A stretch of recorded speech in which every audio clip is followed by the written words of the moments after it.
తాకట్లో ఉన్న మీ బంగారాన్ని విడిపించి ఆ రోజు ఆన్లైన్ రేటుకి కొంటాం. Sharma gold company. నమస్కారం, వెల్కమ్ టు సుమన్ టీవీ. నేను గీతాంజలి. ప్రేక్షకులందరికీ సంక్రాంతి పండుగ శుభాకాంక్షలు.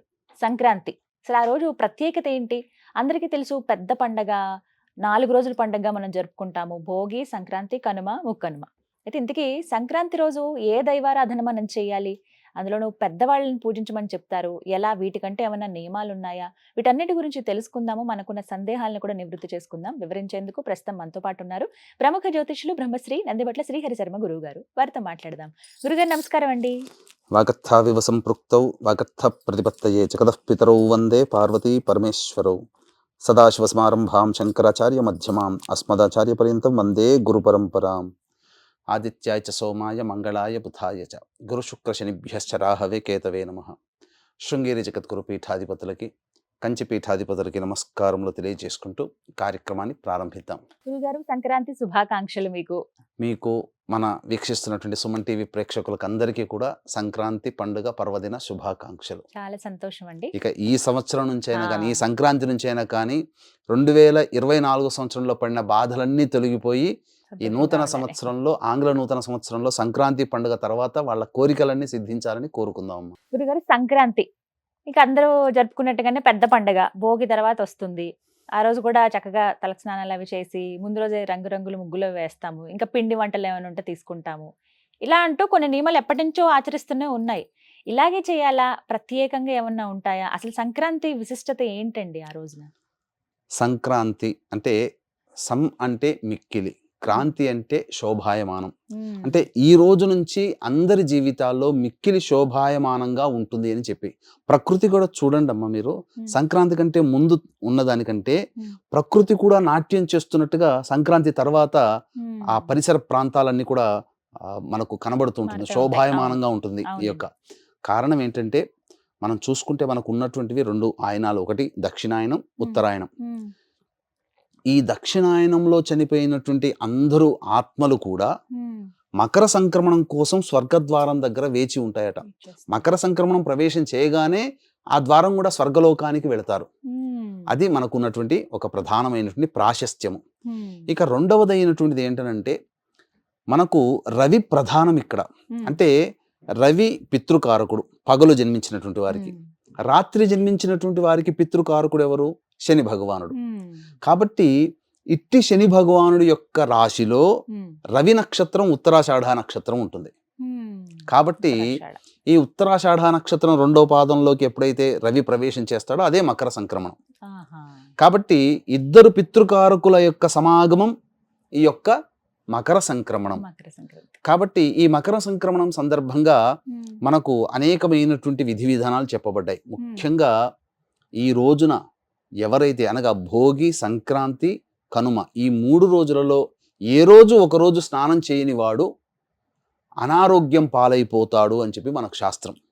కాబట్టి ఖచ్చితంగా స్నానం చేయాలి. స్నానం ఆచరించే విధానం మనకు పురాతన విధానంగా ఏముందనంటే, నల్ల నువ్వులని బాగా పిండి చేసి ఆ పిండిని శరీరానికి అంతటిగా పట్టించుకొని సూర్యోదయం కంటే ముందే అభ్యంగన స్నానం చేయాలి.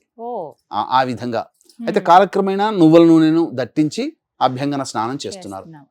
ఇక ఈ సంక్రమణం రోజున ఖచ్చితంగా మినుములతో చేసినటువంటి పిండి పదార్థములు తినాలి.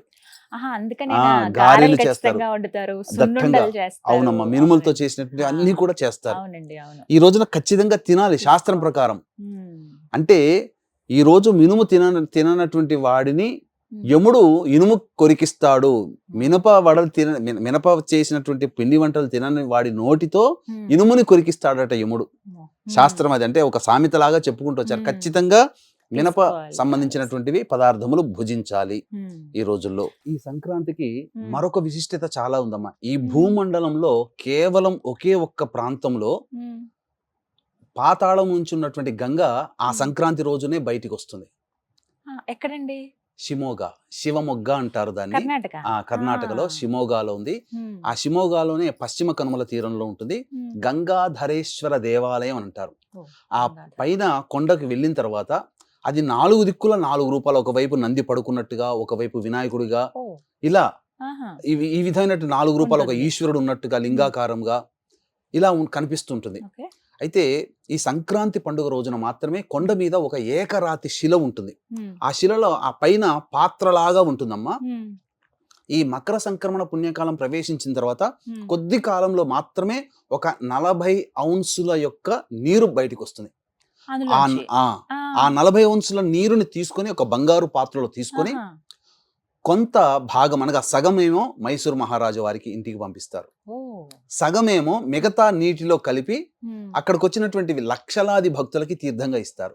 ఓ, ప్రతి సంవత్సరం ప్రతి సంక్రాంతి సంవత్సరం రోజున కేవలం మాత్రం. సంక్రాంతికే వస్తుంది. ఆహా. ఇంతటి విశిష్టత ఆ సంక్రాంతి చాలా రోజున. ప్రత్యేకత ఈ ఉంది. భూమండలంలో ఒకే ఒక్క చోట ఉమ్, పాతాళ గంగ వస్తుంది. ఉమ్, మనకంతా బయటికి కనిపించేది ఆకాశ గంగ, ఉమ్. కానీ పాతాళ గంగ మాత్రం శివమొగ్గలో వస్తుందమ్మా. అలా కొండ మీద ఉమ్. ఇలా వచ్చేది. బా, అది చూడాల్సిందేనండి. చాలా వైభవంగా జరుగుతుంది కదా అక్కడ అవునమ్మ, కూడా. చాలా చక్కగా జాతరలాగా జరుగుతుంది. చాలా జాతరలాగా మంది వస్తారు. లక్షలాది భక్తులు వస్తారు ఆ తీర్థం తీసుకొని. దాని నిజం. తీర్థ సేవనం వల్ల సమస్త రోగాలు తొలగిపోతాయి.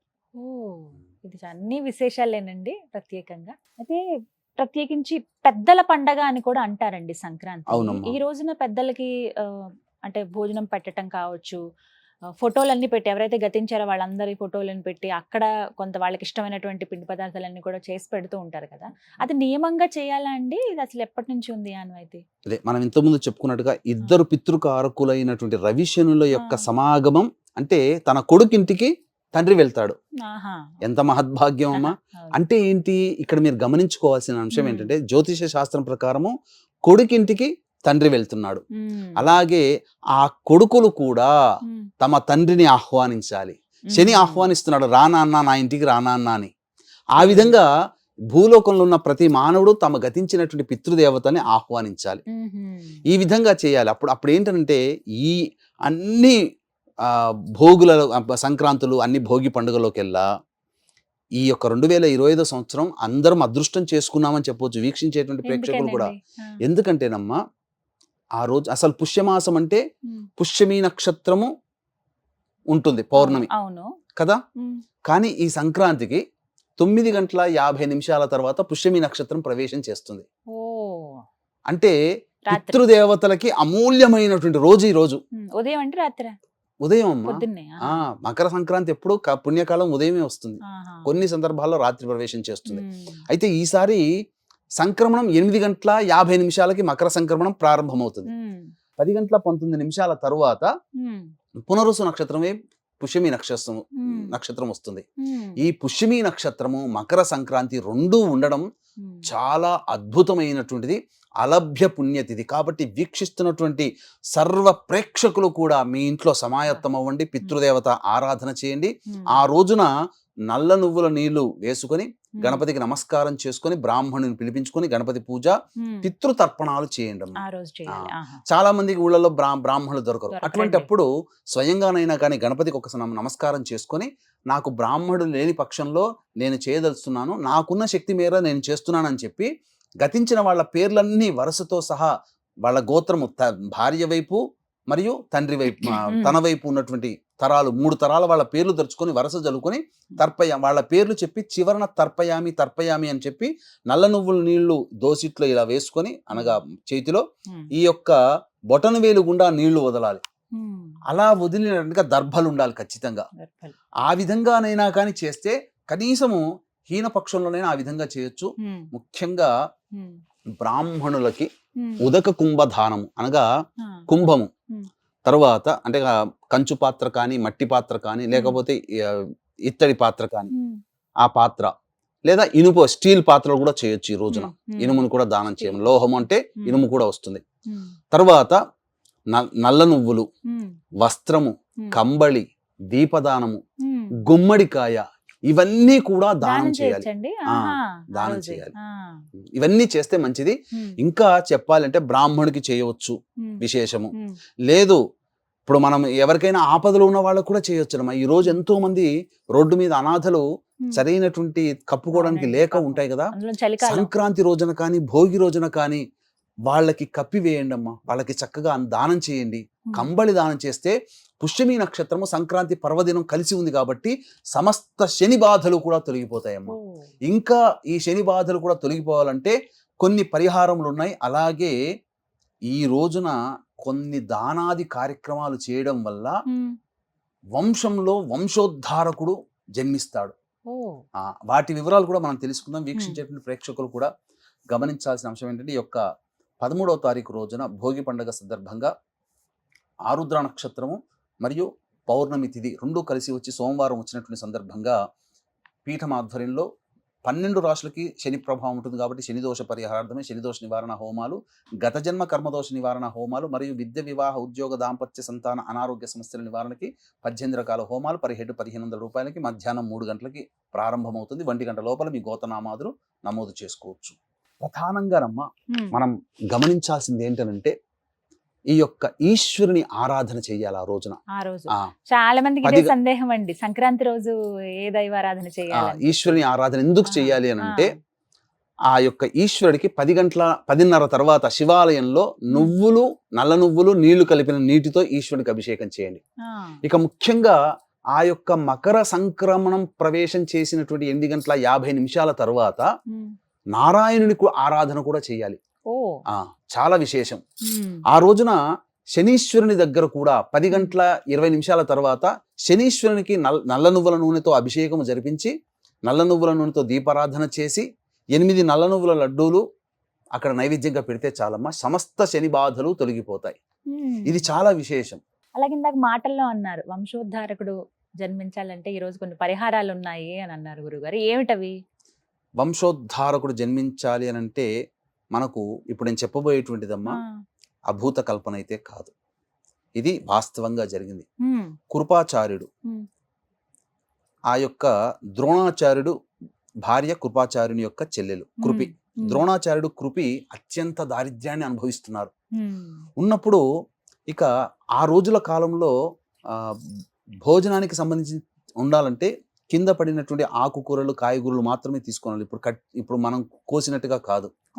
కాబట్టి అడవిలోకి ద్రోణాచార్యుడు వెళ్ళినప్పుడు ఒక రోజున దూర్వాస మహాముని వచ్చారు. రాగానే మహాముని వచ్చారని చెప్పి కృపి చక్కగా అతిథి మర్యాదలు చేసింది. కానీ ఆయనకి కనీసము పాలు ఇవ్వాలన్నా కానీ బక్క చిక్కిపోయిన ఒక ఆవు తప్ప ఇంకేది లేదు.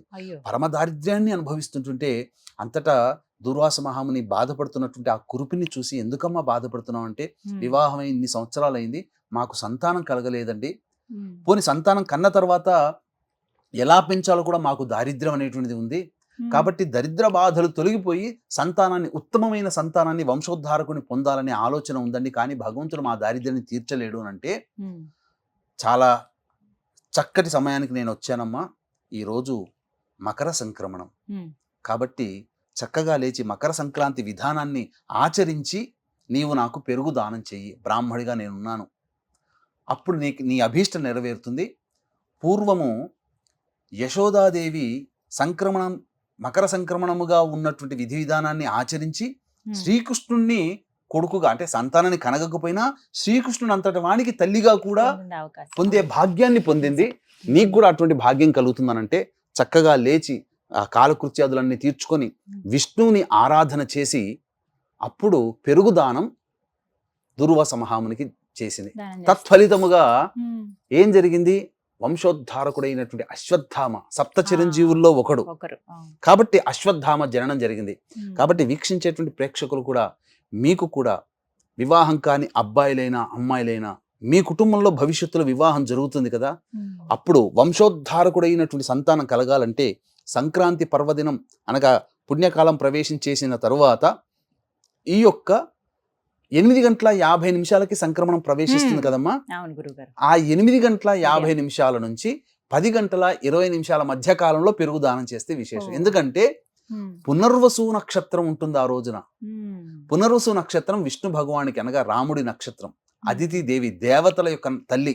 ఆ సమయంలో పెరుగుని దానం చేయడం వల్ల సంక్రాంతి పుణ్యకాలం ప్రవేశించి పునర్వసు నక్షత్రం ఉండగా, అప్పుడు పుష్యమి నక్షత్రం రాకముందు కనుక చేస్తే విశేషమైన ఫలితం. కొన్ని కారణాల వల్ల పుష్యమి నక్షత్రంలోనైనా చేయవచ్చు. ఈ 2 పితృదేవతల యొక్క సంబంధించినటువంటి పుష్యమి నక్షత్రం మరియు మకర సంక్రమణ రవిశనులు కాబట్టి పితృలోకంలో నుంచి అనగా వాళ్ళ వంశీయులే మళ్ళీ సంతానంగా పుడతారు. ఏది పుష్యమి నక్షత్రంలో గనక పెరుగు దానం చేస్తే. పునర్వసు నక్షత్రం ఉండగా పెరుగు దానం చేస్తే వంశోద్ధారకుడు పుడతాడు. వాళ్ళ అనగా తల్లి వైపు తండ్రి వైపు ఉన్నటువంటి వంశంలో ఉన్న వాళ్ళే మళ్ళీ వాళ్ళ కడుపులో సంతానంగా పుష్యమి నక్షత్రం ఉన్న రోజున పుడతారు. ఆ పెరుగుని దానం చేసినందువల్ల బ్రాహ్మణులకు మాత్రమే బ్రాహ్మణులకి దానం చేయాలమ్మా.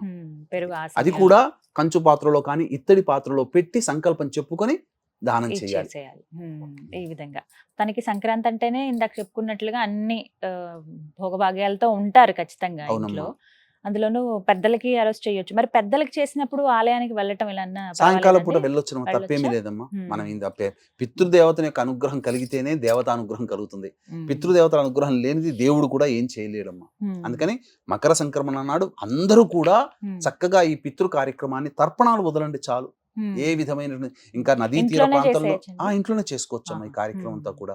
అలాగే గురుగారు సంక్రాంతి చెప్పారు, మరి ఇంతకీ మరి తర్వాత వచ్చేటువంటి కనుమ విశిష్టత ఏమిటి? ఆ రోజున ప్రత్యేకంగా నియమంగా ఏమైనా చేయాలా? కనుమ రోజున కాకి కూడా ఊరు దాటదు కాబట్టి అందరూ కూడా ఆ కనుమ రోజున కూడా ఆ ఊళ్ళోనే ఉండి చక్కగా కొన్ని ప్రాంతాల్లో పెదకూర పండగ అని చేసుకుంటుంటారు ఆ కనుమ రోజున. ఇక వారికి ఇష్టమైన మాంసాహార భోజనం చేస్తారు. కానీ వాస్తవానికి ఈ భోగి, సంక్రాంతి, కనుమ ఈ 3 రోజులు భుజించకూడదు. ముక్కనుమకు తింటారు కదా. ముక్కనుమకు తింటారు. అయితే కనుమ రోజున చేయాల్సినటువంటిది ఏంటంటే ప్రతి ఊరికి ఒక గ్రామ దేవత ఉంటుంది కదా, ఆ గ్రామ దేవత దగ్గర పొంగలి నైవేద్యంగా పెట్టాలి. అది చెయ్యాలి. తర్వాత కనుమ రోజున మనది సమస్త జీవులని ఆదరించే ధర్మం మనది, సనాతన ధర్మం. కాబట్టి వరి కోత కోసి అనేక రకాల ధాన్యాలు ఇంటికి వస్తాయి కదమ్మా. ఆ ధాన్యపు కుచ్చులన్నీ ఇంటి ముందరనో స్తంభాలకో లేదా దేవాలయంలో ఉన్న స్తంభాలకో కడతారు. పక్షులు వచ్చి తినిపోతాయి. దీనివల్ల భూత బలి కూడా జరుగుతుంది ఆ రోజున. ఈ రోజున ఖచ్చితంగా అందరూ కూడా నువ్వులతో చేసిన పదార్థాలు తినాలి. నువ్వులతో చేసిన పిండి వంటలు అవన్నీ తినాలి కనుమ రోజున. ఈ విధంగా కనుమ రోజున ఈ పక్షులకి ఆరాధన చేయడం, అలాగే పశువులకి విశ్రాంతి కల్పిస్తారు. చక్కగా అలంకరించి హాయిగా విశ్రాంతిని ఇస్తారు. ఎందుకంటే అనేక నెలలు వాటికి చక్కగా ఆ ముందు రోజు వరకు కూడాను ఆ పశువులని చాలా విధాలుగా వాడుకుంటారు కదమ్మా ఆ పొలంలో. వాటికి విశ్రాంతినిస్తారు. అప్పటి వరకు వాటికి శారీరక శ్రమ ఉండి ఈ ఒక్క రోజు కూడా తయారు చేస్తే మళ్ళీ వాటికి విశ్రాంతి దొరకదని ఆ కనుమ రోజు వరకు కూడా వాటికి విశ్రాంతినిచ్చి తర్వాత రోజు ఎవరి ఇళ్ళకి వాళ్ళు వెళ్ళిపోతారు. ఇది కనుమ రోజు కొమ్ములకి కలర్స్ అవి వేస్తారు, చాలా రంగరంగా వైభవంగా చేస్తారు. అన్నిటికంటే ముఖ్యంగా మనం మర్చిపోలేనటువంటిది సంక్రాంతికి హరిదాసులు రావడం. ప్రతి ఊళ్ళో కూడాను హరిదాసులు వస్తారు. కాబట్టి వాళ్ళకి కలిగినటువంటి బియ్యాన్ని ఈ 3 రోజుల పాటు హరిదాసులు వస్తారు కదా, వాళ్ళకి కూడా మనం దానం చేయవచ్చునమ్మా, తప్పులేదు. ఆ శక్తి కొలది చేస్తే చాలు. ఈ మకర సంక్రమణం రోజున ఏది దానం చేసినా అలభ్యమైనటువంటి యోగం కలుగుతుంది. మళ్ళీ మళ్ళీ చెప్తున్నాను వీక్షించేటువంటి ప్రేక్షకులు, ఆఖరిగా చెప్తున్నాను, సంక్రాంతి రోజున ఈ సంక్రాంతికి విశిష్టత పుష్యమి నక్షత్రంతో కూడుకున్నటువంటి మకర సంక్రాంతి 10:20 నుంచి ప్రారంభమవుతుంది. సాయంత్రం 4:50 వరకు ఉంటుంది. కాబట్టి చక్కగా పితృదేవత ఆరాధన, తర్పణాది కార్యక్రమాలు, వస్త్రదానము, గుమ్మడికాయ దానం ఇవన్నీ చేయండి. అలాగే సాయంకాలం తప్పకుండా దేవాలయాన్ని దర్శించండి. రాత్రిపూట మాత్రం ఈ 3 రోజులు భోజనం పనికిరాదమ్మా. శాస్త్రం చెప్పబడి ఉంది ఈ 3 రోజులు భోజనాన్ని భుజించకూడదు అని అంటారు. చేయవచ్చునమ్మా. అది అందుకే శరీర నిర్మాణాన్ని బట్టి ఈ 3 రోజుల పాటు చెప్పబడి ఉంది. అలాగే జాతకరీత్యా ఏమైనా దోషాలున్నా సర్వదోష నివారణ హోమాలు మన ఆధ్వర్యంలో జరుగుతున్నాయి. 17, 15, 13వ తారీఖు రోజున ఆ వాటిలో కూడా నమోదు చేసుకోవచ్చు. చాలా చక్కగా వివరించారండి. భోగి అలాగే ఒక వీడియో లాగా చేస్తాము, సంక్రాంతి కనుమ ఎలా మేము జరుపుకోవాలనేది వివరించారు. ధన్యవాదాలు గురువు గారు. సర్వం శ్రీ ఉమామహేశ్వర పరబ్రహ్మార్పణమస్తు.